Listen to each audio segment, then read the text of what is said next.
안녕하세요.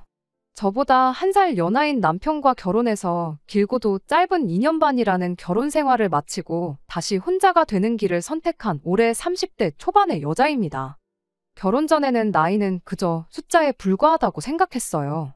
왜, 나이 먹고도 나이값 못하는 사람들이 한두 명이 아니잖아요.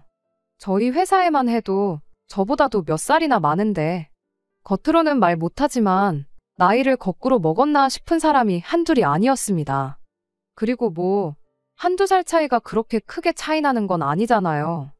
연애하는 동안은 남편이 저보다 한 살 어리다는 걸 종종 까먹을 만큼 어른스러운 모습을 보여줄 때도 있었죠. 회사도 다르고 서로 일하는 분야도 다르지만 저보다도 한 살이 어린 나이에 저보다 사회생활도 늦게 시작해놓고도 회사에서 능력으로 인정받고 두각을 나타내고 하는 거 보면 나이는 그저 숫자에 불과하고 오히려 보고 배울 점도 많다고 생각했죠. 하지만 장점도 있으면 단점도 있는 법인데 정작 봐야 할 단점은 생각 안 하고 너무 좋은 점만 보고 결혼을 한 게 아닐까 싶은 생각이 드네요. 가족들한테만큼은 회사에서 하는 것처럼 강단 있는 모습을 보여주지 못했거든요. 이제 와서 무슨 소용이겠냐마는 연애랑 결혼이 다르다는 말이 무슨 말인지 정확하게 이해가 됩니다. 어쩌다 보니 결혼하자마자 시부모님이 살고 있는 아파트와 같은 단지에 신혼살림을 차리게 되었어요. 덕분에 시부모님과는 이웃 사촌으로 살게 되었지요. 그 결정을 내릴 때 당연히 이게 잘하는 짓인가 고민도 많이 했었어요. 그나마 같은 동은 아닌 게 천만다행이지 않냐는 남편의 위안은 솔직히 말에 귀에 들어오지도 않았습니다. 엎어지면 코다을거리인데 같은 동에 안 산다는 게 뭐가 중요하겠어요. 오히려 그걸 위안이랍시고 하고 있는 남편이 더 어이가 없었죠. 그만큼 남편이 가족들 앞에서만큼은 유한 태도를 보여주었어요. 항상 저보고 참으라는 식이었습니다. 기다리면 좋은 날이 올 거라며 그렇게 저보고만 참아달라고 부탁을 했었죠. 덕분에 2년 결혼 생활하는 동안 시자들한테 시달리며 사느라 살도 5kg나 빠졌어요. 그걸 두고 남편은 또 결혼하면 남들은 다 살찐다고 걱정하는데 저절로 몸매 관리도 되고 오히려 좋은 거 아니냐는 소리를 또 위안이랍시고 해주고 있는데 기다리면 좋은 날이 온다더니 결국 지 좋은 것만 찾아대다가 참다 못한 제가 남편한테 이혼 서류를 건네주게 되었네요. 아무튼 굳이 신혼집을 시댁과 같은 아파트로 구한 건 너 자신인데 누구 탓을 하고 있냐, 그건 전적으로 네 잘못이다 라고 하신다면 변명의 여지 없이 제 잘못이 맞다고 인정할 수밖에 없겠네요. 하지만 그래도 굳이 변명을 해보자면 결혼할 때 당시에는 시댁 근처로 집을 구하는 것 외에는 다른 선택권이 없는 거나 마찬가지인 상황이었어요. 아니, 양자택일의 선택지가 있기는 했는데 다른 한 가지 선택지는 시댁 근처로 신혼집을 구하는 것보다 훨씬 저한테 좋을 거 하나 없는 선택지였거든요. 시부모님이 지방에 있는 막내 동생분의 딸을 맡아서 돌봐주고 계세요. 그러니까 저한테는 사촌 신우고 시외삼촌이죠. 시자도 붙고 외자도 붙고 앞에 뭐가 많이 붙을수록 먼 친척이잖아요. 호칭만 들어도 먼 친척인데 심지어 저는 얼굴 한 번 보지 못했을 만큼 동네 슈퍼 사장님보다도 먼 존재였어요. 그 시외삼촌이라는 분이 동남아 쪽 어느 나라에 살고 계시거든요. 저한테는 남보다 다름없는 그 시외삼촌 때문에 저는 결혼 전부터 깊은 고민에 빠져야 했었습니다. 저희가 결혼 이야기가 나올 당시 사촌 신우는 갓 고등학생이 된 나이로 남편하고는 터울이 많이 나는 편이에요. 시외삼촌이 지방에 거점을 두고 있는 중소기업에서 임원으로 일을 하고 계시거든요. 중소기업이라고 해도 사세가 조금 큰 편이라 벌이가 상당하시답니다. 젊은 나이에 임원을 달게 된 이유는 모두가 가기 싫어하는 해외 파견직에 자원을 하면서였다 해요. 그 후로 실적도 좋고 그래서 이후로 회사에서 승승장구를 하게 되었답니다. 임원이 된 지도 벌써 몇 년째래요. 아무튼 남편 외가 집안은 물론이고 친가까지 전부 통틀어서 사회적으로 제일 성공한 사람이 바로 그 시외 삼촌이라고 합니다. 외가 집에선 막내로 유일하게 대학물을 먹었고 그만큼 할머니 할아버님이 투자를 많이 하셨다네요. 그리고 그 벌이도 벌이지만 여지껏 집에서 받아온 게 있으니 회사에서 자리 잡고 난 이후로는 거의 집안의 기둥 같은 존재로 살아오셨대요. 남편의 외할머님이 살아계실 때도 할머님 생활비를 혼자서 다 커버를 치셨다죠. 그뿐만이 아니라 가족들이 돈이 필요하고 그러면 제일 먼저 찾는 게 집안의 막내인 시외삼촌이었다 해요. 그리고 그만큼 집안에서 입김도 가장 셌다고 하고요. 아무튼 할머님이 돌아가시고 나서는 그 생활비가 시부모님한테로 돌아가게 되었답니다. 시부모님네가 집안 최고 어른이라서 그런 건 아니었고 이유는 단 하나, 사촌 시누를 맡아주기로 했기 때문이죠. 해외에 살고 있긴 하지만 주변 지역에 자식 교육을 시킬 만한 좋은 인프라가 없었다 보니 사촌 시누가 영어를 완벽하게 뗀 시점부터는 자식 교육은 한국에서 그중에서도 서울에서 공부를 시키고 싶었다나요. 그래서 사촌 시누가 10살이 되던 해부터 사촌 시누를 혼자 저희 시부모님 곁으로 보냈던 거예요.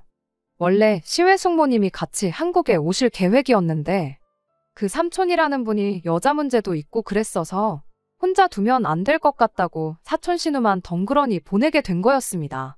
지금도 뭐 대단히 나아진 건 없지만 그때 당시는 시부모님 형편이 더더욱 안 좋았던 편이었다고 해요. 그래서 할머님한테 보내지고 있던 그 생활비를 시부모님이 받기로 하고 사촌 시누를 대학 갈 때까지 맡아주기로 했던 겁니다. 그러면 시외 삼촌이 보내주는 생활비로 생활하고 두 분이 일해서 버는 돈은 저축하고 그런 식으로 노후 자금을 모아놓을 계획이었다네요.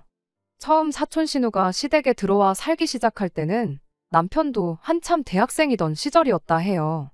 군대 막 다녀와서 다시 복학을 한 해 만에 하고 있던 시기였는데 그때쯤 남편이 비는 시간을 활용해 사촌 시누를 많이 돌봐주고 그랬었답니다.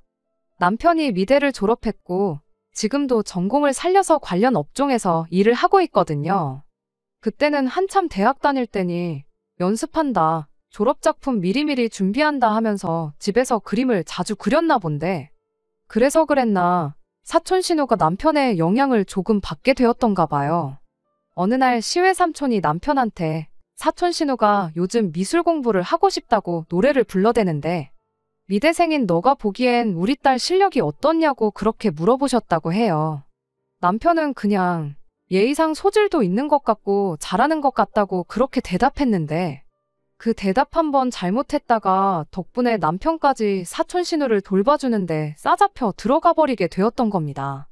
어차피 남편도 한 집에 살고 있었으니까 자기 딸을 1대1로 과외를 해달라고 부탁을 해왔다고 해요. 암만 큰 돈을 주고 과외 선생님을 사촌 시누한테 붙여준다고 해도 가족인 남편만큼 더 챙겨주고 신경 써주겠나 싶었던 겁니다. 이미 한 집에 살고 있었고 사촌 시누가 그림에 흥미를 가졌을 때부터 남편이 그림을 봐주고 그랬으니 사촌 시누한테는 이미 남편이 봐주는 게 익숙하기도 했을 테고요. 남편한테 거절할 방법은 없었죠. 괜히 시외 삼촌 심기 거스르는 말을 했다가 당장 부모님한테 오는 생활비가 끊길 수도 있는 노릇이었으니까요. 그렇게 여지껏 남편은 회사 일하면서 사촌 시누도 돌봐주고 과외도 해주는 식으로 지내고 있었던 겁니다. 이후로 저희가 결혼하게 된다면 사촌 시누한테는 당연히 새로운 과외 선생님을 구해줄 거라 그렇게 생각했었는데 그때 시외 삼촌이 여태 남편한테 배웠는데 갑자기 고등학생이 되자마자 선생이 바뀌면 쓰겠냐고 고집을 부리기 시작한 거예요. 가르치는 방식도 다를 테고 애도 선생님이 바뀌어서 적응하는데 시간이 걸릴 수도 있지 않겠냐면서 결혼을 하더라도 사촌 시누를 계속 봐달라고 그랬다는 거죠. 그렇게 저희들한테 두 가지의 선택지가 주어지게 되었던 겁니다. 시부모님이 살고 있는 아파트에 신혼살림을 차리던가 아니면 사촌 시누가 대학에 갈 때까지 신혼집에 방 한 칸 내주고 데리고 살던가 라는 두 가지의 선택지였죠. 둘 다 안 된다고 거절을 할 수는 없었습니다. 그렇게 되면 시외 삼촌이 시부모님에 대한 경제적인 지원을 아예 끊어버리겠다고 나왔기 때문이에요. 시부모님도 처음엔 시외 삼촌한테 그건 너무한 거 아니냐고 따지긴 했다고 해요. 그런데 돈 주는 사람이 싫다 하는데 시부모님 발언이 무슨 힘이 있었겠나요? 시부모님 딴에는 그거라도 받아야 노후에 자식 손 안 벌리고 살 방법이 마련되는 유일한 방법이었으니 말이죠. 그렇다고 저희가 시부모님 노후를 책임질 수도 없는 노릇이잖아요. 오히려 시부모님이 자식 손 벌릴 생각 없이 두 분 스스로 노후 대책을 세우고 계셨던 게 감사할 지경이었죠. 그나마 다행인 건 저희가 결혼할 때쯤이면 사촌 신우 입시까지도 2년이면 결과가 나오는 상황이었다 보니 그 정도 기간은 어떻게든 버티면 되겠구나 싶었어요.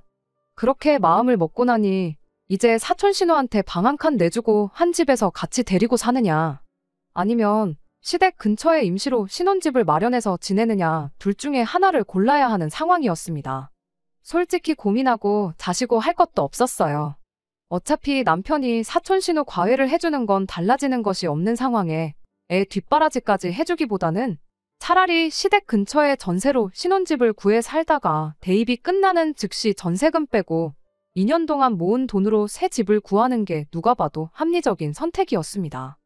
저는 이날 이때까지 그때의 선택지가 딱 두 가지밖에 없다 생각했는데 지금 다시 생각해보니 저한테는 한 가지 선택지가 더 있었네요. 그냥 결혼부터 안 해버렸으면 되는 거였는데 왜 그때는 그 생각을 못했는지 모르겠네요. 아무튼 2년이면 뭐 못할 것도 없겠다는 생각이었고 그때는 저도 제 나름대로 머리를 굴려서 혹시나 찾아올 수 있을 안 좋은 상황에 대한 대비책을 세우기 시작했어요. 일단 주 3회 봐주던 과외는 무조건 세상이 두 쪽 나도 남편이 시댁으로 직접 가서 봐주는 걸로 조건을 내걸었습니다. 그 부분은 남편도 아무런 문제가 없다 했지요. 그래도 혹시나 싶어서 비슷한 가격대에 조금 더 큰 평수도 있었지만 일부러 제일 작은 평수의 방도 2개밖에 없는 집으로 구했어요. 어차피 전세고 딱 2년 정도만 살고 사촌 신우 대학 가는 즉시 방 빼고 이사를 나갈 생각이었으니 집이 좁은 것쯤은 크게 문제될 건 없었습니다. 일부러 방도 남는 방 하나는 아예 누가 자고 갈 생각은 꿈도 꾸지 못하게 옷방으로 꾸며놨어요. 2년만 살다 이사 나갈 거 아니냐고 일부러 커다란 짐도 몇 개 들여놓아서 창고처럼 만들어버렸죠.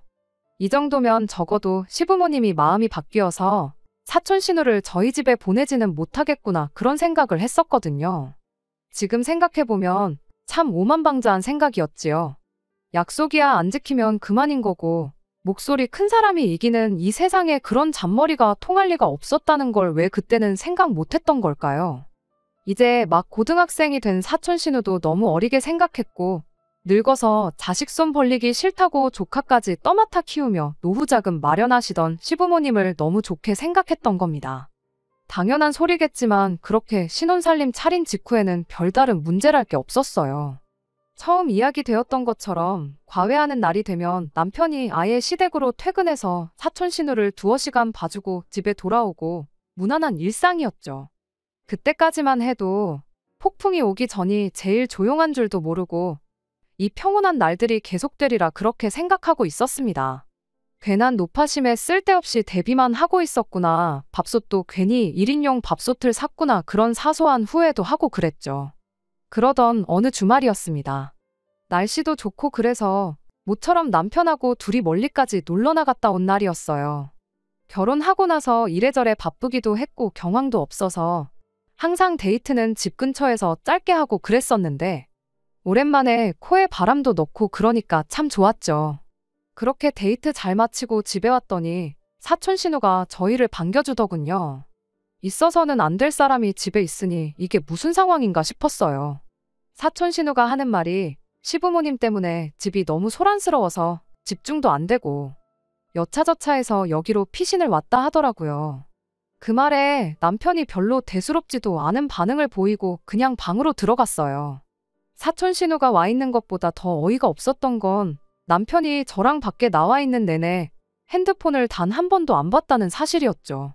그게 무슨 소리냐 하면 정황만 두고 본다면 사촌 신우가 이미 저희 집 비밀번호를 알고 있었다는 게 되는 거잖아요. 그래서 저도 곧바로 남편을 따라가 이게 무슨 상황인 거냐 물었죠. 남편은 집 비밀번호를 사촌 신우한테 알려준 적은 없고 시부모님한테는 말했었다 그렇게 대답하대요. 가족인데 뭐 알려주지 않을 이유가 뭐가 있냐며. 집을 비운 사이 무슨 일이 있을 수도 있는 거 아니냐고. 억울하면 저도 친정 부모님한테 비밀번호를 알려드리라고 한마디 대답하고는 마는 거예요. 그래도 사촌 신우는 저희가 도착한 뒤 몇 분 지나지 않아서 집에 돌아가기는 했었어요.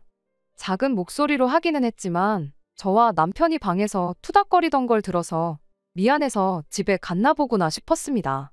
남편은 뭘 애한테 눈치를 줬냐며 저한테 짜증을 내기 시작했습니다. 어차피 빈 집에 와 있던 건데 문제될 게 뭐가 있냐면서 말이에요. 그때까지만 해도 예상치 못한 상황에 내가 너무 과민 반응을 한 건가 싶기도 했었는데 이건 그냥 시작에 불과했던 거였어요. 그날 이후로 사촌 신우가 조용해서 집중이 훨씬 잘 된다는 핑계로 저희 집에 와 있기 시작했거든요. 과외하는 날에는 과외한답시고 밤 10시까지 뻐기다 가기 시작했고 언젠가부터는 그냥 과외하는 날이 아니더라도 저녁 내내 저희 집에서 시간을 보내다가 가기 시작했어요. 소음 때문에 집중이 잘 안 돼서 우리 집에 오는 거라길래 그때부터는 유치하지만 제가 일부러 보지도 않는 TV도 틀어놓고 하면서 소음을 만들어 보기도 했는데 아무 소용 없었어요. 시부모님이 보는 방송보다야 그나마 제가 보는 프로가 더 들어줄만 하다며 그 정도 소음은 거슬리지도 않으니 걱정 말라고 자기는 참을 수 있다고 오히려 사촌 신우가 저를 배려해주는 척을 하더라니까요. 남편은 애 집중 안 되게 뭐하는 심술이냐며 오히려 저보고 심보가 고약하다고 짜증을 내기도 했습니다. 저녁까지 있는 만큼 밥도 먹여서 집에 보내야 했었다 보니 밥솥이 작은 걸 핑계대서 저녁 때 되면 그냥 시부모님한테 가 있으라고 회유도 해봤는데 오히려 저한테는 그게 독이 되어버렸습니다. 그 말을 하고 며칠 안 지나서는 시부모님까지 저희 집에 오기 시작했거든요. 밥솥이 필요하면 말을 하지 그랬냐며 당신들 집에서 쓰고 있던 밥솥을 저희 집에다가 가져다 놓은 거예요. 설상가상이라고 거기서 또 끝이 아니었죠. 밥솥이 우리 집에 있으니까 이젠 시부모님이 아예 저희 집에 와서 식사를 하기 시작했거든요. 저보고 아침에 출근할 때 밥만 해놓으라고 그러면 당신이 집에서 저희 먹을 음식까지 같이 해다가 가져다 주신다고 하면서 말이에요. 저녁 준비 번거로운 거 대신 해주는 사람이 생겼으니 그렇게 나쁠 것도 없지 않느냐 싶으실 수도 있겠지만 시어머니가 그 음식 준비를 저희 집에 와서 하는 게 문제였어요. 온 가족이 저희 집에서 식사를 하는데 뭐하러 무겁고 번거롭게 음식을 날라대느냐 하는 게 큰 이유였습니다. 그렇게 시댁에 있는 주방집기들이 하나둘씩 저희 집으로 옮겨오기 시작했어요. 거기까지도 문제될 게 없다면 충분히 없다고 볼 수 있겠지만 그렇게 식사 마치고 나면 사촌 신우한테 방해가 되지 않겠냐고 음식 준비한다고 난장판을 쳐놓은 주방 뒷정리를 저한테 떠넘기고 도망가는 시기였습니다. 언젠가부터는 집에 기름때가 낀다고 그 좋아하는 삼겹살도 자주 못 먹고 그랬는데 아주 잘 됐다며 고기도 엄청나게 구워 드셨어요. 말인즉슨 저희 집은 전세고 2년 뒤에 뺄 집이니까 좀 더러워져도 상관없는 거 아니냐며 집을 엉망으로 쓰시고 돌아가고 그러셨습니다. 사촌 신우한테 방 한 칸 내주는 것보다야 시댁 근처에 사는 게 훨씬 낫겠다고 생각했는데 이건 뭐 사촌 신우는 물론이고 시부모님까지 저희 집을 자기 집 드나들듯이 들락거리게 돼버린 겁니다. 남편은 늘 저보고 이해해달라는 식이었어요. 상황이 이렇게 된 건 예상 밖이지만 달리 무슨 수가 있겠냐면서요. 하지만 시간이 지날수록 상황은 악화되기만 했습니다. 애초에 사촌 신우가 저희 집을 오기 시작한 이유가 시부모님 없는 곳에서 좀 조용히 혼자 있고 싶어서 오기 시작했던 거였잖아요. 그런데 시부모님이 따라와서는 저러고 계시니 사촌 신우 입장에선 저희 집에 와 있을 이유가 없어진 거나 마찬가지였죠. 그렇게 주객이 전도돼서 사촌 신우는 혼자서 시댁에 남아있게 되었고 오히려 시부모님이 저희 집에 와 계시는 말도 안 되는 상황이 돼버린 거예요. 시부모님 또한 사촌 신우한테 방해되고 싶지 않다며 저희 집에서 밤늦게까지 뻐기다가 잘 때 되면 그제서야 집에 돌아가는 시기였죠. 그 상황 자체만 봐도 견디기가 힘들었는데 시어머니의 집안일 떠넘기는 게 날이 갈수록 도를 지나치기 시작한 겁니다. 사촌 신우가 혼자 시댁에 남아있으니 저녁밥을 챙겨줘야 하잖아요. 그걸 또 저한테 떠넘긴 거예요. 엎어지면 코 닿을 거리를 사촌 신우가 저희 집에 찾아와서 같이 식사하면 될 것을. 굳이 애가 모처럼 집중해 있을 수도 있는데 흐름 끊기게 하지 말고 저보고 먹을 걸 가져다 주라고 아예 밥 배달까지 저한테 시키기 시작한 겁니다. 애한테 밥만 주고 오면 어린애를 외롭게 혼자 밥 먹게 둔 거냐며 한마디 들어야 했고 그렇게 밥 먹는 거 지켜봐주고 집에 돌아오면 뒷정리는 왜 안 하고 왔냐고 다음날 회사 나가서 전화로 잔소리를 들어야 했어요. 그런 날이면 시어머니가 주방을 평소보다 더 엉망으로 만들어 놓고 집에 돌아가는 건 말할 것도 없었죠. 그 와중에 남편은 이제 1년 조금 남지 않았냐고, 조금만 견디면 끝이라고 저보고 참아달라는 이야기만 할 뿐, 달리 이 상황을 어떻게 해결해 보려는 그 어떤 노력도 보여주지 않았습니다. 참다 못한 제가 차라리 시어머니한테 시달리고 사는 것보다 신우를 데리고 사는 게 낫겠다고 당장 방 빼서 나가자고도 했었어요. 하지만 애석하게도 집주인분이 저희 나가면 이 집에 실거주를 할 예정이라 그건 곤란하겠다고 거절을 해오는 바람에 그마저도 이루어지지 않았네요. 1년만 살아줄 세입자를 구하면 생각해보겠다고 나오는데 어디서 그런 사람을 구하겠어요. 결국 저도 악으로 깡으로 어떻게든 버텨봐야겠다. 1년을 했는데 1년을 더 못할까 그 생각으로 견뎌내기 시작했죠. 그렇게 버티고 버텨 드디어 사촌 신우가 대학에 합격하게 되었어요. 이제 이 지긋지긋한 생활도 끝이구나 싶었고 2년이나 돌아오긴 했지만 다시 남편과 관계도 회복하고 남들 살듯이 잘 사는 일만 남았구나 그렇게 생각을 했습니다. 그렇게 남편에게 새로 살 집은 어디쯤에 구하는 게 좋겠냐, 그래도 돈도 조금 모였는데 대출도 알아보고 해서 욕심 좀 내보겠느냐, 그런 긍정적인 이야기들을 꺼내게 되었는데 그런데 남편이 부침개 뒤집듯 너무 쉽게 그냥 말을 바꿔버리는 겁니다. 그냥 이대로 방 빼고 우리는 이대로 시댁 들어가서 살면 어떻겠냐고요. 그게 무슨 소리냐 했더니 시외 삼촌이 사촌 신우를 여전히 시부모님 집에 맡기기로 했다는 거예요. 대학 갔다고 애를 혼자 살게 하는 건 아닌 것 같다고, 학교도 마침 시댁에서 비교적 가까운 곳으로 가게 되었겠다, 보내던 생활비는 계속 줄 테니 딸을 좀 더 부탁한다고 했다 하더래요. 뭐 시외 삼촌 입장에선 충분히 그럴 수도 있겠구나 싶었는데 그게 우리랑 무슨 상관이냐 물었죠. 결혼할 때야 당신이 사촌 신우 그림도 봐줘야 하고 공부도 도와줘야 했던 거니 어쩔 수 없었던 거지만 이제 대학도 합격했고 더 뭐 가르쳐줄 것도 없는데 우리 이사 나가는 거랑 아무 상관없는 거 아니냐 따졌죠. 그랬더니 남편이 상관이 없긴 왜 없냐면서 시어머니 이야기를 꺼내는 겁니다. 시어머니가 며느리랑 같이 지내니까 참 좋았다고, 원래 가족이 다 같이 살맛대고 북적북적 살아야지 진짜 가족 아니겠냐며 저희랑 같이 살기를 원하셨다 해요. 말인즉슨 그동안 사촌 신우 배려해준다는 핑계로 저희 집에 와서 지내면서 귀찮은 거 며느리 부려먹고 그랬던 걸 포기하기가 싫었던 거죠. 내가 미쳤냐고, 지난 2년을 어떻게 참아왔는데 또 그렇게 살 생각은 없다고 대번에 거절을 했더니 남편이 네가 뭐 고생을 해도 얼마나 했다고 유세를 부리냐며 짜증을 내기 시작한 겁니다. 아예 결혼하자마자부터 시부모님을 모시고 사는 사람들도 있다고, 오히려 저는 시어머니 덕분에 편하게 지냈다면서 말이에요. 어디 뭘 보고 저딴 소리를 하나 했더니 시어머니가 그간 저녁 식사 준비해줬던 걸 가지고 저러는 거였어요. 제가 거의 1년 반이 넘는 세월 동안 시모가 개판을 쳐놓은 집을 정리를 해야 했던 건 남편 눈에는 들어오지도 않았었나 봐요. 심지어 저녁 때 되면 사촌 신우한테 밥 배달까지 해주고 왔어야 했는데 그 와중에 몇 번은 그 사이를 못 참고 셋이서 저 빼고 밥 처먹고 저한테 남은 걸 저녁이라고 먹으라고 했던 적도 있었거든요. 단 한 번을 나 대신 고생 한 번 했던 적 없는 인간이 고생을 했네 안 했네 따지고 있으니 어이가 없대요. 나는 그렇겐 죽어도 못하겠다고 끝까지 고집을 부리니 이번엔 남편이 작전을 바꿔서 감정에 호소를 하더라고요. 네가 고생했던 거 왜 모르겠냐. 그런데 우리 엄마도 그만큼 고생을 했다. 다른 사람도 아니고 조카 비위장 맞춰줘가면서 지내는 우리 어머니는 얼마나 고생스러우셨겠냐.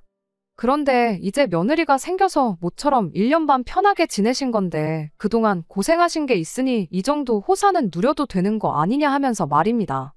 지 딴에는 어떻게 시어머니가 고생하고 힘들었던 이야기하면서 제 동정심이라도 끌어내보려고 했던 것 같은데 어린 반푼어치도 없는 소리를 하고 있으니 어이가 없더라고요. 시어머니가 뭐 나 때문에 나 좋으라고 고생한 거냐고요. 시외 삼촌한테 돈 얼마 받겠다고 자처해서 사촌 신우를 맡아준 거지 그 고생을 나 때문에 한 거 아니지 않냐고요. 남편은 따지고 보면 그게 저 때문에 하신 거나 마찬가지라고 바로 대답을 하대요. 말인즉슨 노후 자금을 우리한테 손 벌리기 싫으니 안 해도 되는 고생을 하신 거 아니겠냐고요. 그래서 제가 다시 대답해줬어요. 그러니까 그게 널 위해서 그 고생을 하신 거지 왜 자꾸 나를 싸잡아서 같이 계산을 하냐고 했죠. 막말로 자식 위해서 정말 그런 힘든 고생길을 선택하신 거면 나한테도 잘하셨어야 되는 거 아니냐고. 자기 고생한 걸 나한테서 보상받으려고 하니까 그게 문제인 거라고. 진짜 자식을 위하는 사람이었으면 애초에 여태 나한테 그렇게 갑질을 해서도 안 됐고, 했다고 한들 이제 와서 말 바꾸고 같이 살자는 말도 꺼내면 안 됐다고 정확하게 남편을 이해시켜줬습니다. 그랬더니 남편이 이렇게 한마디 하대요. 여태까지 잘해놓고 왜 이제 와서 태도를 바꾸냐고요. 내가 몇 번이고 못해먹겠다고 한 거 기억 안 나냐고. 그 와중에도 꾹꾹 참고 오늘까지 기다렸던 건 이것만 지나가면 앞으로 우리가 남들처럼 잘 지낼 수 있겠다는 기대가 있었으니까 한 건데. 당신 말하는 꼬라지 보니까 당신한테는 그럴 마음도 없는 것 같고 앞으로 둘이 잘 지낼 수 있겠다는 확신도 없다고. 내가 미쳤다고 그 고생을 또 하고 살겠냐고 그냥 이혼하자고 했죠. 시어머니 고생한 거 갚고 싶으면 그거 당신이 직접 갚으라고. 나는 더는 할 생각 없다고요. 그렇게 저는 친정으로 들어가 남편과 별거를 시작했어요. 남편을 시댁으로 쫓아내버리고 저 혼자 지내는 방법도 있었지만 시댁이 코앞인데 저한테 좋을 거 하나 없었고 단 하루라도 그 근처에서 지내고 싶은 마음도 없었습니다. 남편은 그 와중에도 제 마음을 돌려보겠다고 안간힘이었는데 다 소용없는 일이었죠. 나중에 가선 시어머니한테서까지 전화가 오대요. 상황이 어떻게 돌아가는지도 모르고 저한테 조건이랍시고 내거는 게 어이가 다 없었습니다. 시외삼촌이 평생 거기서 살 것도 아니고 몇 년만 더 있으면 시외숙모랑 같이 한국에 돌아오기로 했다고. 그러니 그때까지만이라도 한 집에 같이 살면 어떻겠냐는 조건이었어요. 엄청 선심 쓰고 양보해주는 척 말 꺼내는 게 어이가 없어서 그걸 말이라고 하는 소리시냐 한마디 했죠. 시어머니가 저한테 네가 뭘 착각하고 있는 것 같다면서 주절주절 같이 살면 좋은 점에 대해 열변을 토하기 시작했어요. 결국은 돈 이야기였죠. 그동안 네가 개고생한 것처럼 이야기하는데 내가 니들 먹을 밥까지 챙겨주고 그런 거 모르냐. 그게 돈이 얼마인 줄은 아느냐면서 그 덕에 니들이 지금 이사 나간다니 어쩌니 하는 소리가 나올 만큼 돈으로 모을 수 있었던 거 모르냐는 소리를 하더라고요. 두 사람 2년치 식비 좀 아꼈다고 그게 얼마나 되겠나요. 그걸 말이라고 하고 있는 게 참으로도 어이가 없었습니다. 그랬더니 어디 식비뿐이겠냐고. 같이 살면 당신들이 당신 돈으로 관리비도 내주고 이것저것 다 해주겠다고 그냥 들어와서 월급 받으면 받는 대로 모으기만 하면 된다고 하는데 확실히 선을 긋지 않으면 똑같은 소리만 계속 해댈 것 같아서 밥 이야기부터 해보자고 한마디 했어요. 누가 밥 같은 거 해달라고나 했냐고요. 애초에 가까이 살 뿐이지 완전히 독립된 삶을 살기로 했던 건데 마음대로 먼저 찾아온 게 어머님 아니셨냐고요. 그리고 그 밥 해줄 때 저 먹으라고 해줬던 거 하나 없지 않냐고. 다 사촌 신우가 먹고 싶다고 했던 거. 남편이 평소에 좋아하는 거 아니면 두 분 좋아하는 삼겹살, 집에 기름때가 낄 때까지 먹은 기억밖에 없다고. 저를 위해서 뭐 계란 후라이라도 하나 붙여준 적 있으셨냐 따졌습니다. 말하는 거 듣자 하니 어머님 덕에 밥값 굳었으니 내가 그 시집살이를 견디는 게 당연하다 생각하시나 본데 어림도 없다고 그냥 아들 반품 받고 아들 돈이나 아껴주시라 했죠. 그리고 그렇게 밥값 아껴줘서 모은 돈으로 식모살이 마다않는 새며느리 구애 합가해서 같이 살든 말든 알아서 호강하라고 한마디 하고 말았습니다. 그렇게 완전하게 남편과는 끝내게 되었네요. 막상 이혼수속을 받기 시작하고 나서 며칠 지나지 않아 남편이 다시 저한테 연락을 해왔어요. 시어머니가 남편한테 같이 안 산다고 그랬답니다. 그 이유가 뭔지는 말을 안 해줘도 알 것 같았어요. 몇 년만 지나면 시외삼촌네가 한국 돌아와서 사촌신우 데려가고 생활비 주는 것도 끝나지 않겠나요? 그럼 이제 그간 모아둔 돈으로 노후를 즐겨야 할 텐데 장가 보내서 손을 떠난 아들을 다시 품에 끼고 살자니. 며느리가 번거로운 집안일들 알아서 다 해줄 때야 상관없었겠지만 혼자서 할 줄 아는 거 아무것도 없는 아들 밥까지 챙겨주고 그러려니 얼마나 번거롭겠어요. 게다가 생활비까지 한 푼도 안 내도 되게 해준다고 했는데 조카 돌봐주면서 힘들게 모은 노후 자금을 집안일 아무것도 안 하고 밥만 축내는 아들한테 쓰다니 그건 싫었던 거겠죠. 그런데 남편은 이제 와서 저한테 한다는 소리가 시어머니가 같이 안 산다고 했다고, 이제 와서 저한테 이혼하기로 한 거 모르고 원래 계획했던 대로 행복하게 잘 살자고 그런 말을 짓거리더라고요. 혼자 무슨 상상을 하고 온 건지 희망에 가득 차 있는 얼굴을 하고 있는 남편 면전에다 대고 됐다 그랬어요. 뒤늦게 생긴 효심 변치 말고 시어머니가 같이 살기 싫다고 해도 두 분 돌아가실 때까지 그 집구석에서 부모님 곁을 지키라고 한마디 해주고 나왔네요. 지난 2년 가까운 시간 동안 개고생했던 것만 하겠냐마는 그래도 할 말은 다 쏟아내니 속은 후련해졌어요. 다시 생각해봐도 제가 잘못한 게 맞아요. 그 꼴을 당하고도 1년만 더 참으면 정상적인 결혼 생활을 시작할 수 있다고 꾸역꾸역 참았다는 것도 문제지만 애초에 처음부터 시외삼촌이란 인간이 신우를 데리고 살던가 시댁 가까이에 집을 구하라는 소리를 했을 때 그때 진작에 파혼을 했어야 했는데 아니 결국 그런 결정을 내렸다고 해도 반년 만에 말이 바뀌고 시짜짓을 당연한 듯 하는 시어머니 보고 그때 확실하게 정했어야 했는데 무슨 좋은 꼴을 보겠다고 그 긴 시간을 인내하고 견뎠는지 모르겠네요. 얼마 전까지는 그저 제 선택에 후회만 하고 있었어요. 시간을 돌릴 방법은 없나 하는 그런 말도 안 되는 생각만 하고 지냈었죠. 하지만 지금은 다행히 다 이겨냈어요. 지난 일을 후회해서 바뀌는 것도 없잖아요. 후회한다고 바뀌는 것도 없는데 조금만 생각을 바꿔 앞으로 남은 제 인생을 위해 보란듯이 잘 살아야겠습니다. 끝까지 들어주셔서 감사합니다. 오늘의 사연은 여기까지입니다. 구독과 좋아요, 알람 설정 부탁드리고 더 좋은 사연으로 다시 찾아뵙겠습니다. 감사합니다.